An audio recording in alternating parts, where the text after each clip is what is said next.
Kalau sama temen biasanya mainnya ngapain aja? Kalau main sama temen sebenarnya tergantung temennya sih. Paling gampangnya mungkin sekarang kan gadget gitu ya. Kalau nggak gitu ya cuma makan-makan bareng dan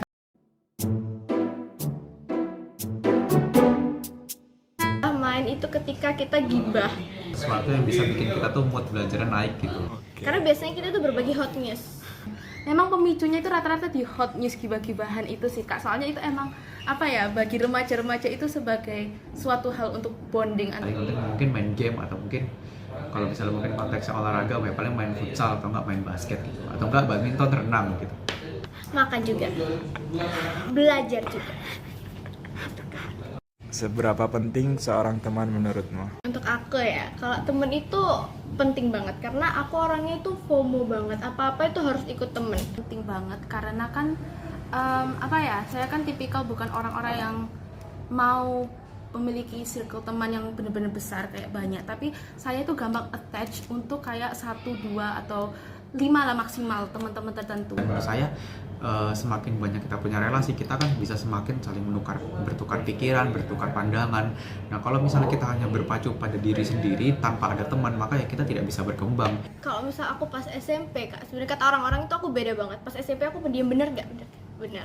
Kalau di sekolah menurut saya itu ke semangat kita belajar, karena bayangin deh misalnya kita tuh ke sekolah tapi kita nggak punya temannya, kita mungkin akan jadi monoton. Kayak ketertarikan teman saya ke topik-topik apa, terus saya juga mempelajari topik-topik itu. Nah itu yang memacu saya kayak, oh saya mau melakukan ini, saya mau eksplorasi hal baru. Salah satu faktor kesuksesan yang paling nomor 1. Pas aku kelas 10 itu kan aku masih pendiam kan. Terus aku tuh ketemu satu temen itu yang rame banget. Akhirnya dia tuh ngajak aku tuh keluar dari zona nyaman. Jadi aku berani untuk speak up.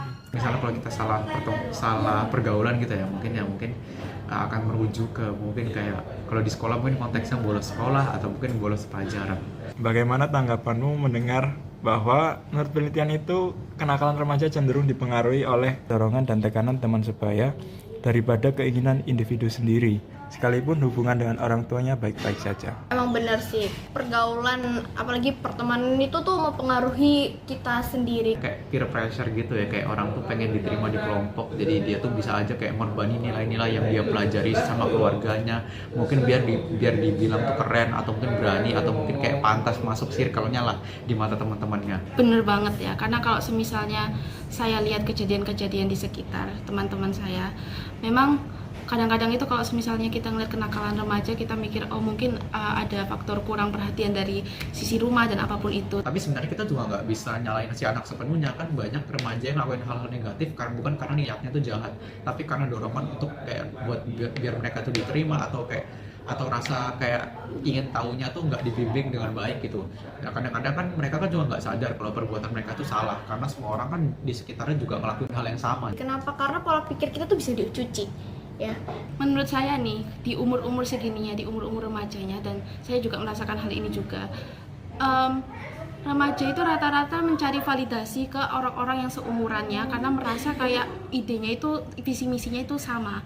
Ya misalnya kayak seorang anak tuh bisa aja kayak ngerokok atau bolos karena memang teman-temannya ngajak dan teman-temannya tuh ramean gitu, jadi ia takut kayak dibilang pengecut atau mungkin nggak solid kalau misalnya dia nolak. Buat aku yang FOMO-an, aku ngikut apa-apa tuh bisa banget, gampang banget tercuci otakku untuk ikut ini, yang padahal sebenarnya tuh aku nggak pernah kepikiran aku mau kayak gitu. Kan ada kayak stigma gitu loh Kak, kalau misalnya oh kalau kamu nggak mau ngasih contekan, kalau kamu nggak mau kayak gini, kamu bukan teman yang bagus, gini ya, itulah permasalahannya.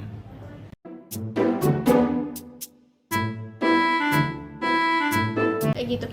Aduh, udah kayak gitu aja. Aku takut overshare.